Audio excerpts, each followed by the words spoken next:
नमस्कार दोस्तों, आप सभी का हमारे जीके ट्रेड डायरी चैनल पर स्वागत है। आज हम बात करने वाले हैं बाजार में आने वाले एक नए और बहुत ही दिलचस्प अवसर के बारे में, और वो है central mine planning and design institute यानी CMPDI का IPO। चलिए जल्दी से जानते हैं कि इसमें क्या क्या खास है। जी हाँ, एक नया मेन बोर्ड IPO आ रहा है जो आजकल काफी चर्चा में है और इसका नाम है central mine planning and design institute, मतलब CMPDI IPO। अब सवाल ये है कि क्या इस पर ध्यान देना चाहिए? आइए मिलकर पता करते हैं। तो देखिए, किसी भी IPO में पैसा लगाने से पहले ये समझना बहुत जरूरी है कि कंपनी करती क्या है। तो चलिए सबसे पहले यही जानते हैं कि CMPDI आखिर है क्या और इसका काम कितना महत्वपूर्ण है। तो दोस्तों, CMPDI बेसिकली एक कंसल्टेंसी कंपनी है, लेकिन ये कोई ऐसी वैसी कंसल्टेंसी नहीं है। आप इसे माइनिंग इंडस्ट्री का ब्रेन या थिंक टैंक समझ सकते हैं। मतलब कोई भी खदान शुरू करने से पहले यही कंपनी बताती है कि मिनरल्स कहाँ हैं, उन्हें निकालना कैसे है, और सबसे जरूरी, ये सब पर्यावरण को बिना नुकसान पहुंचाए कैसे किया जाए। तो ये मिनरल एक्सप्लोरेशन से लेकर एनवायरमेंटल मैनेजमेंट तक सब कुछ देखती है। और अब आती है सबसे बड़ी और सबसे मजबूत बात। CMPDI अकेले काम नहीं करती। ये भारत सरकार की एक महारत्न कंपनी कोल इंडिया लिमिटेड की सब्सिडियरी है, यानी उसी का एक हिस्सा है। अब इसका सीधा सा मतलब ये है कि इसके पीछे एक बहुत बड़ी और भरोसेमंद कंपनी का सपोर्ट है जो इसे और भी मजबूत बनाता है। अच्छा, अब जब हम कंपनी के बारे में थोड़ा बहुत समझ गए हैं, तो चलिए फटाफट से इस IPO की जो मेन डिटेल्स हैं, जो हम सबको जाननी चाहिए, उन पर एक नज़र डाल लेते हैं। सबसे पहले तो ये तारीखें अपने कैलेंडर में मार्क कर लीजिए।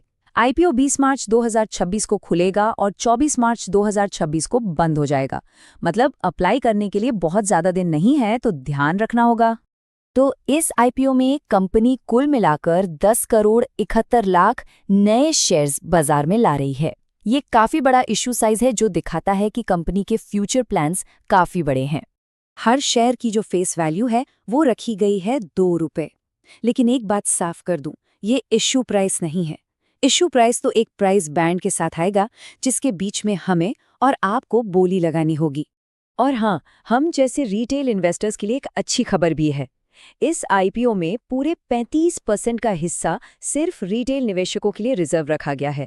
तो इसका मतलब ये हुआ कि यहाँ लॉटमेंट मिलने के चांसेस काफी अच्छे हो सकते हैं। अब तक सुनने में ये सब एक आम IPO जैसा ही लग रहा होगा, है ना? लेकिन रुकिए, इस IPO में एक ऐसी खास बात है जो इसे दूसरे सभी IPO से बिल्कुल अलग बनाती है।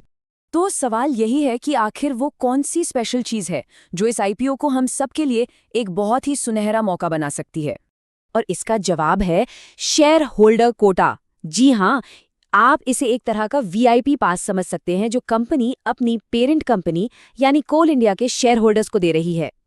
तो अब सवाल ये है कि ये VIP पास मिलेगा किसे? इसके लिए बस 2 सिंपल सी शर्तें हैं। पहली, आपके पास कोल इंडिया लिमिटेड के शेयर्स होने चाहिए, और दूसरी, जो कि बहुत बहुत जरूरी है, वो शेयर्स 11 मार्च 2026 को या उससे पहले आपके डीमैट अकाउंट में आ जाने चाहिए। इस तारीख को जरूर याद रखिएगा। तो अब सोचने वाली बात यह है कि कोल इंडिया के शेयर होल्डर्स के लिए ये स्पेशल कोटा कितना ज्यादा फायदेमंद हो सकता है। ये एक ऐसा मौका है जो हर IPO में देखने को नहीं मिलता, और यही बात इस IPO को बाकियों से अलग और खास बनाती है। तो इस बारे में जरूर सोचिएगा। IPO से जुड़ी ऐसी ही फास्ट और यूजफुल अपडेट्स के लिए अभी सब्सक्राइब करें जीके ट्रेड डायरी को।